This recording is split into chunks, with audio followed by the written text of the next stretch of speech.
বাচ্চাদের সাথে সারাদিনের খেলাধুলা, বন্ধুদের সাথে আড্ডাবাজি, আর দুই বাচ্চার মাঝখানে রেফারি হয়ে ওঠার গল্প আজকে তোমাদেরকে শোনাবো। স্কুলে যেয়ে সবসময় থাকা হয় না, কেন বাবুকে নিয়ে সময় কাটাতে হয়, বাট এইবার এই সপ্তাহে আমি বেশ সময় ওদের সাথে কাটিয়েছি। এই আড্ডাবাজিতে আমার স্ট্রেস লেভেল অনেক কমে আসে।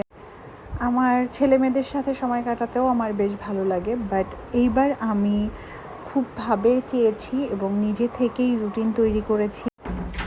আমি এখন থেকে আবার কাজ শুরু করছি। আমার ছেলের বয়স অলমোস্ট 1 বছর হতে গেল।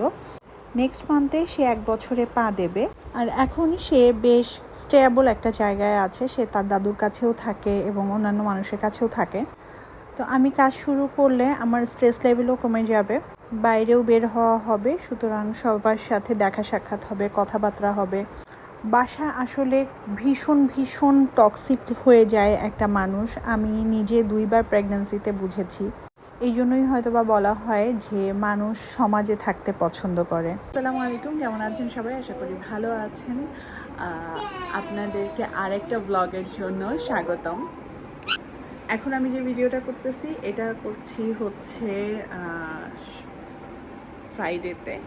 এখন বাজে 6:30 এবং আমার বাসাতে লিটারালি আমি এখন মেডিটেশন করব বলে উঠেছিলাম, কিন্তু আমার সাথে সাথে আরও 2জন উঠে এখন খেলা করছে। তো আমি আজকে তাদেরকে দেখাই। দেখো, 2টা ঘুমাতে গেছে।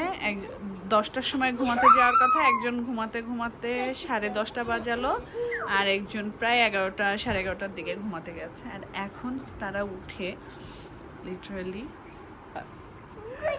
জানে ও গুন্ড।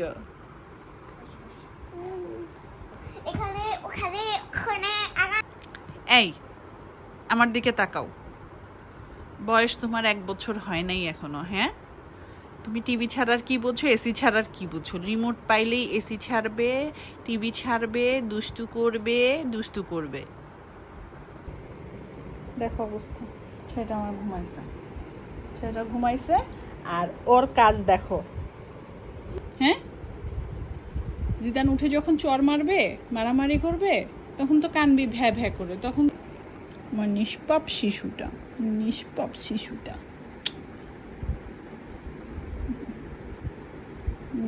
শিশুটাকে শুধু মালামালি করে যায়রা, তাই না? আমরা ভোর 6টার পরে আবার ঘুম দিছি, আর এখন বাজে 11টা। আমরা 11টার সময় উঠছি। এখন আমার ছেলে সারা দুনিয়ার কাক তাড়াচ্ছে। হ্যাঁ, এই যা বল। Hi guys. Hi guys. দুপুর বাজে 12:30। এখন আমি হচ্ছে ওকে গোসল করাই দিলাম। আজকে খুব এনজয় করে গোসল করেছে সে। আমার সবকিছু গুছানো হয়ে গেছে, যার কারণে ওকে আজকে আমি টাওয়াল দিয়ে গোসল করাতে পারিনি। কাল আমরা যাচ্ছি খুলনার উদ্দেশ্যে। পুজোর ছুটি হয়ে গেছে স্কুল, আর আমার মেয়ের প্রায় 10 দিনের মতো বন্ধ। তো আমরা এই সময়টা আমার বাবার বাড়িতেই কাটাবো। এই ছুটিতে আরও অনেক প্ল্যান থাকলেও আব্বু আম্মু যেহেতু দেশের বাইরে চলে যাচ্ছে, আর দেখা হবে না, তাই আব্বু আম্মুর সাথেই সময় কাটাতে যাচ্ছি। অনেক কসরত করার পরে এখন যে সারাদিন অনেক দুষ্টামি করার পরে এখন যে আমার ছোট্ট বাণীটা এখন ঘুমাইছে। যেহেতু ঘুমাই গেলে আমার খুব মনটা খারাপ লাগে, সম্ভবত সব মায়েরই এরকম লাগে। তোমাদেরও কি এমন লাগে? আমাকে প্লিজ একটু কমেন্টস করে জানাবে। এখন বাজে রাত 10টা। তো ওরা খেলাধুলা করছে, একটু পরেই ওরা ঘুমিয়ে যাবে। আর এই চ্যানেলটা খোলার পর থেকে এভাবে ব্লগ করাতে আমি আসলে অভ্যস্ত না। আমার পার্সোনাল লাইফ কখনোই আমি এভাবে শেয়ার করিনি।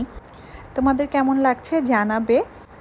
আজকের মতো এখানেই শেষ করছি। সবাই ভালো থাকবে, আমাদের জন্য দোয়া রাখবে। Thank you for watching.